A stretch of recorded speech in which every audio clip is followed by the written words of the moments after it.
Life of Khadim Numan.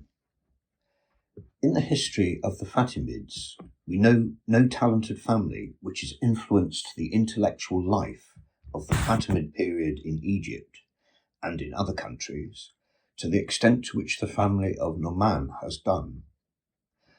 Numans have played a great part in enriching the Fatimid period with their great intellectual wealth. This gifted family has left behind books on the Fatimid faith, which were used as models by almost all the religious divines of the period and the later writers. The writings of the family of Numan up to this day are considered to be the most authoritative information on the Fatimid faith. Qadi Abu Hanifatan Numan bin Abu Abdullah Muhammad bin Mansur bin Hayanat Tamimi al-Maghrabi was the founder of this family. In the history of the Fatimid missionaries, he is known as Qadi Numan, not as Abu Hanifa, lest he should be mistaken for Abu Hanifa Numan, a well-known Sunni founder of a school of thought. We know very little of the date of his birth and the earlier part of his life. Different historians have suggested different dates of his birth, but they all seem to be a guesswork. There is nothing authentic on which we can lay hands. The date of his birth continues to be a mystery, but the year of his death has been unanimously put down by the historians as 363 AH, 973 AD. He is reported to have served in Egypt for a considerable long time as the Qadi until he died there at the end of the year 363 AH. He is said to have lived for more than 100 years. We know practically nothing of his earlier days and of his forefathers. Ibn Khaldun tells us that his father, Abu Abdullah Muhammad, had lived a long life. He had a great fund of information, which he often used to give to the people as a result of his long experience. He died in the month of Rahab on 351 AH, 951 AD. His funeral prayers were led by his son Numan, and he was buried at one of the gates of Kairouan. This is all that Ibn Khaldun tells us. The life of the forefathers of this great man is obscure. Historians make no mention of it. Numan himself mentions nothing in his books, either about his forefathers or about his earlier career, before the establishment of the Fatimid Caliphate in the West in 269 AH, 882 AD. Ibn Khaldun tells us that originally he belonged to the Maliki sect of the Sunnis, and later on he embraced the Fatimid faith. But the Shia historians tell us that Numan was first a Maliki. From a Maliki he turned into an Isna Ashri Shia, and from the Isna Ashri Shia he turned into an Ismaili. Beyond this, we know nothing of his earlier activities. When Imam Mahdi made his appearance public and found the Fatimid Caliphate in 296 AH, 908 AD, after routing the Halabites and capturing their countries, a large number of the Muslims from the West followed his faith, and Qadi Numan was one of them. In the days of the Fatimid Caliph, al-Qayyam Bey Amrillah Numan came into importance and was appointed the Qadi of Tripoli in the West. When the Imam Mansur built the city of Mansurah, he appointed Numan as the Qadi of this place and all other important cities in Africa. Qadi Numan talks of this in his Mashalis and books of his travels in the following manner. When the Imam al-Mansur Billah called me back from the capital city of Tripoli and granted me an interview, it happened to be the morning of Friday. The Imam conferred on me a robe of honour and ordered me to go to the Jama Masjid at the Kairouan and conduct the Juma prayers and recite the khutbah in the name of the Imam. He ordered a party of well-armed bodyguards to accompany me to the mosque and bring me back safe. The next day he issued orders of my appointment as the Qadi of Mansuria, Kairouan, Mahdia, and all the cities and provinces of Africa. This shows that Numan was the head of the judicial department of the Fatimids. In 341 AH, 952 AD, when Imam al-Musa ascended to the throne, Numan rose to the height of his influence. He became a constant companion of the Imam. He was always with him, whether the Imam was in the capital or outside it on his tour. In his book, al-Mahaliso wal-Musirat, Numan refers to his influence with the Imam by quoting a reply from the Imam al-Musa to his letter. The reply is as follows: O Numan, may God preserve you. I have read the contents of your letter. I find that you are not sure of my patronage. You seem to entertain unnecessary fears. You have no reason to fear any adverse change in my attitude towards you. On the contrary, you should entertain greater hopes and aspire for a higher position. I know everything about you. Every well-wisher of mine ought to look upon you as a model. You should continue on with your work in right earnest. Your friends will envy your lot, and your enemies will feel jealous of you. May God help you and keep you straight. With regard to the position that you occupied with my predecessor, nothing is hidden from my notice. We, the Imams, are the roots and branches of the same tree. If my father has disappeared physically, the Imamat shall continue forever. The spirits of the Imams are a connected chain, a link within a link. If your patron is gone, your Imam is here. Thank God and entrust your affairs to him. Write to me about your needs, and you will get what you want. The contents of this letter show that after the death of Imam al-Mansur, Numan was afraid of being removed from the post of the Qadi. But contrary to his fears, the Imam al-Mu'izz treated him with great respect and raised his position by making him a close associate with him. Numan has mentioned in his al-Mahaliso wal-Musirat all that he had seen and heard from Imam al-Mu'izz during his association with him. When Imam al-Mu'izz came from the west to Egypt in 362 AH, 972 AD, the members of the family of Numan were with him, and Numan was the Qadi of the army. People thought that Numan would be appointed the Qadi of Egypt, but Imam al-Mu'izz allowed the Qadi Abu Tahir Muhammad bin Ahmed al-Zahi to continue the job with instructions that he should give his decisions according to the Fatimid theology. The Qadi always consulted in his decision Qadi Numan until he died in 363 AH in Egypt.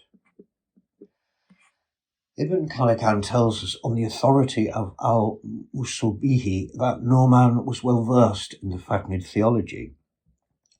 He further tells us on the authority of Ibn Zulak that Numan bin Muhammad, the Qadi, was an authority on the Quran.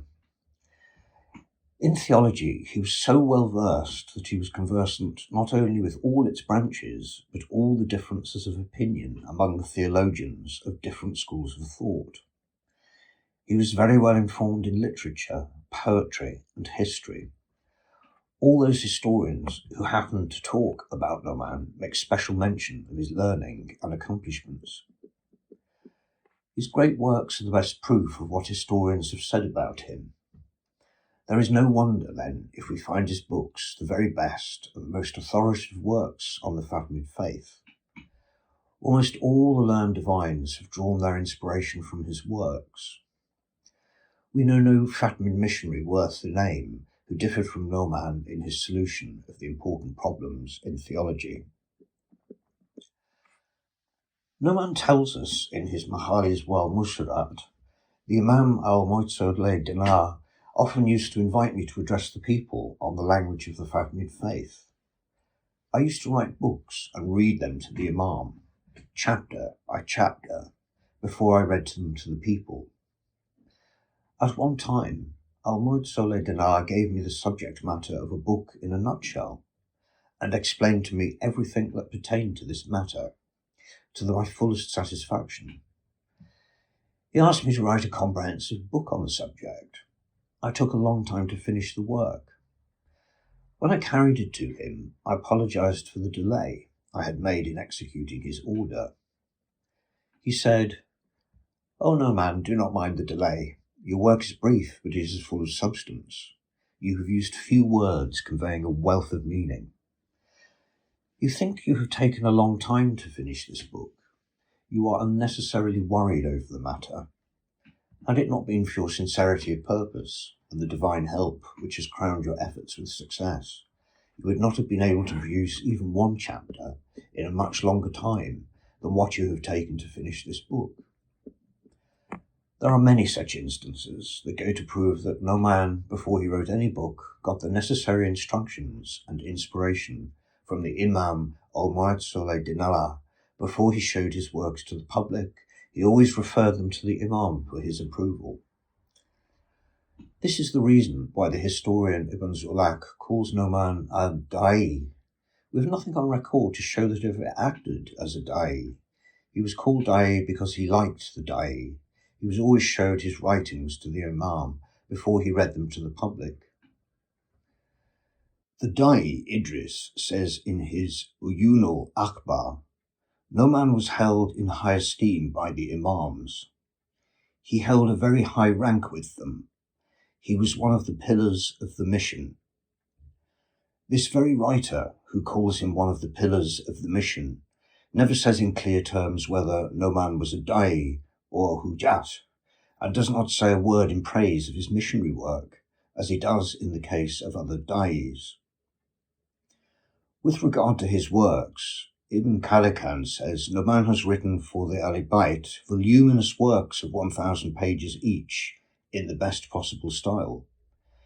He has written a marvellous book on the virtues of the imams and the vices of their enemies.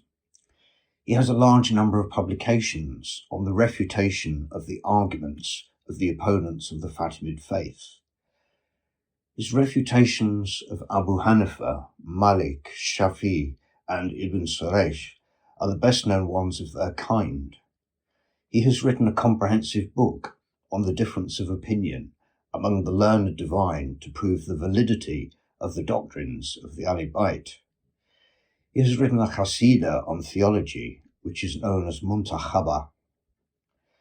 Professor Ivanov, in his book Guide to the Ismaili Literature, gives a long list of his works under different headings. Under theology, he mentions 1. Kitabul Iz'a, 2. Muqtasrul Iz'a, 3. Kitabul Akhbar fil Fiqh, 4. Mukhtasarul Asar. This book is very popular with the Boras. 5. Al-Ikhtisar, which is a well-known book. 6. Qasida Muntakhaba. 7. Da'il Islam. 8. Min Akhul Farais. 9. Al-Mukhtasar. 10. Kitabul Ithafaq wal Itrak. And 11. Kitabul Yambu. Under the heading The Books of History, he mentions 1. Shurahul Akhbar, 2. Qasida Zatul Menat, 3. Qasida Zatul Minan. Under the heading The Books on Realities, he mentions Daimul Islam, 2. Tawilus Shariat, 3. Asasul Tawil, 4. Shirahul Kutabatil Lati Le Amaril Mominin Ali, 5. Kitabul Tawhid wal Imamat, 6.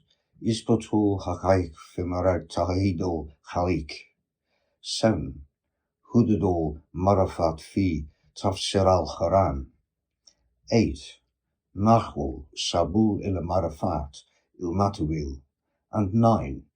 Rahat awal Tasili. Under the heading of Refutation of the Opponents, he mentions 1. Ikhtilaful Masahabib, 2. Al-Risalatul Misriya, Fil Rada al-Shafi'i, 3. Al-Radu ala ibn Sarahul Baghdadi. 4. Zatul Bayan Fil-Rad ala ibn Qutayba. 5. Damiul Muhiz Fil-Rad ala al-Ataki.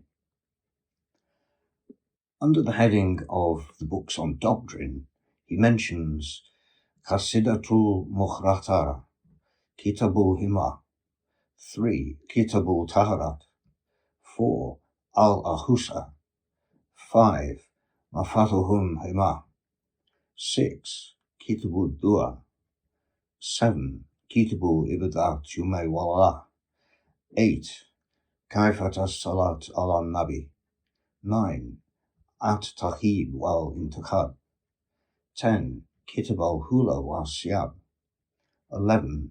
Kitab al-Shurub, 12. Mahkamatul A'imma, 13. Tawil al-Ru'a, and 14. At-Akre wal-Tanif. Under the heading Books on Preaching and History, he mentions 1. Risala ilal Mushadi Da'i bimisra fi Tarabati al-Momentin, 2. Al-Makhlis wal-Masurat, 3. Ma'alemul Mahdi, 4. Al-Manakib le al-Bayt, and 5. Iftitahul Dawa. Kadi Numan bin Muhammad was the head of the founder of the family of Numans. His sons and grandsons kept up the family reputation, and every one of them made a name for himself in the field of literature. They had specialized in theology, and the post of the Qadi and the Da'i in Egypt were not monopolized by them up to the days of the Fatimid Caliph. Al-Imam al-Masabillah, who ruled from 1035 to 1094 AD. Kadi Numan Abu Hanfa had 2 sons, Abdul Hussein Ali, who died in 374 AH, 984 AD, and Abu Abdullah Muhammad, who died in 389 AH, 998 AD. Abu Hussein had one son known as Abu Abdullah al-Hussein al-Numan bin Ali, who died in 395 AH, 1004 AD. Abu Abdullah left a son, Abdul Hassam Abdul Aziz, who was murdered in 401 AH, 1010 AD. He had a son, Abu Muhammad al-Hassam, who died in 441 AH, 1049 AD. This is all that we know of his progeny. When the Imam al-Mu'tazilah came to Egypt, he brought with him Abu Hussein bin Numan, who was born in the month of Rahab in the year 328 AH, 939 AD, along with other members of the Numan family. After the death of Numan, Abdul Hussein was appointed a joint Qadi of Egypt with Abu Tahir Salih. They continued to hold this post jointly until the Imam al-Mu'tazilah died, and he was succeeded by Imam al-Aziz. In the month of Safar of the year 366 AH, 976 AD, Abu Tahir suffered from paralysis, and Ali bin Numan was appointed the sole Qadi of Egypt. He was held in high esteem by al-Aziz, but unfortunately he did not hold the job of Qadi long. He suffered from fever, and within a fortnight he died on Monday the 6th of Rahab in the year 374 AH, 984 AD.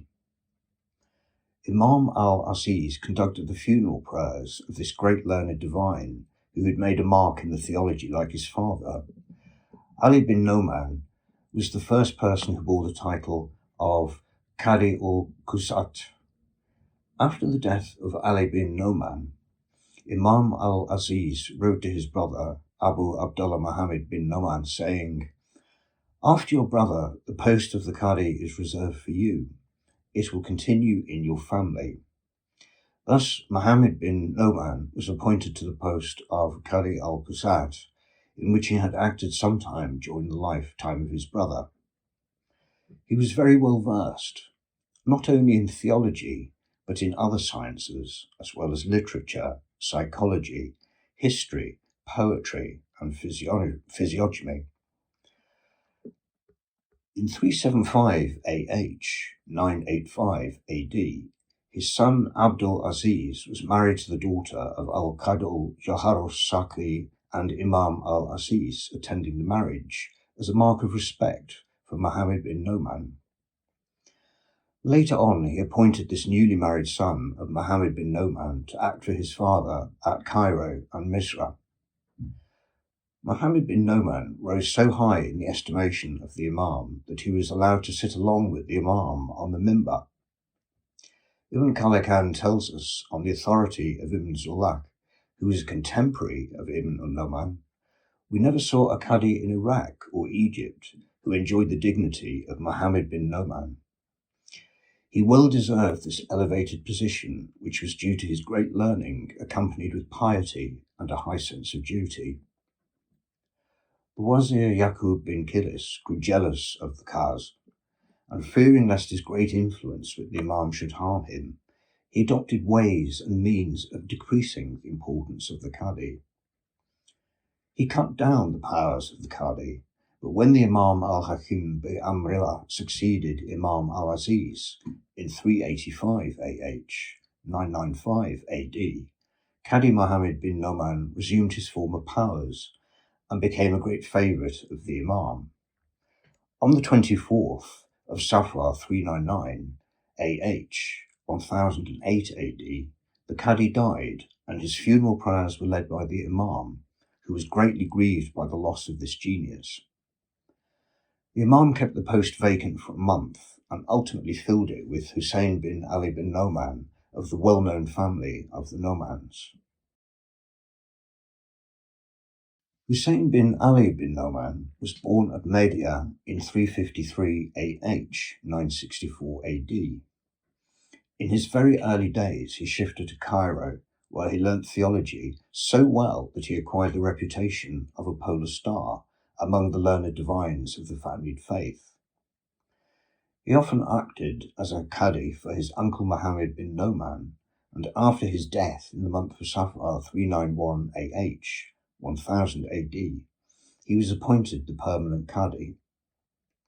One day, after delivering his lectures on theology in the Jama Mosque of Ustad, when he stood for prayers and bent down for rukkah, someone hit him on the head, and he was taken home with a bleeding wound in his head. After some time, when his wound was completely healed, he was given 20 armed men to protect his life. Whenever he stood for prayers, these bodyguards stood behind him, with knacked swords to guard him. The Imam al-Hakim treated him with the highest respect and made a great addition to his allowances. He put him in charge of leading the Juma prayers and the reciting of the khutbah, and appointed him a da'i with the special privilege of giving lectures on the interpretation of the Ismaili philosophy at the palace. He is the first Qadi from amongst the Fatimid Qazis who, in addition to the job of the Qadi, also held the position of the da'i. Abdul Aziz bin Muhammad bin Numan is another prominent figure in the Numan family. He was born in the West in Rabiul Awwal in 355 AH, 965 AD. He was well informed in the knowledge of the Jawad. In the lifetime of his father, he often acted as the Qadi, and after the death of his cousin, he was appointed to the permanent Qadi. He is the author of the famous book on the Fatimid faith, namely Kitaab al-Akhbar wa Namusul Azan Fil-Uloom. He was the first person to be appointed the head of the university, which was founded by al-Hakim. Here he used to lecture to the students on his grandfather's book, Ikhtalif Usulul Masahib.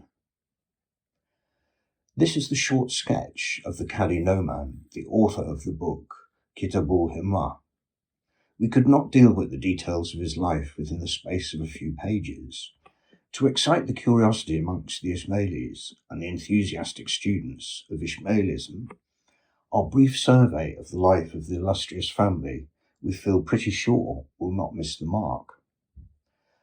They will not fail to realise the extent to which the Ismailis are indebted to the family of al-Numan for the contribution they have made to the Ismaili literature, to the Ismaili philosophy, and to the general culture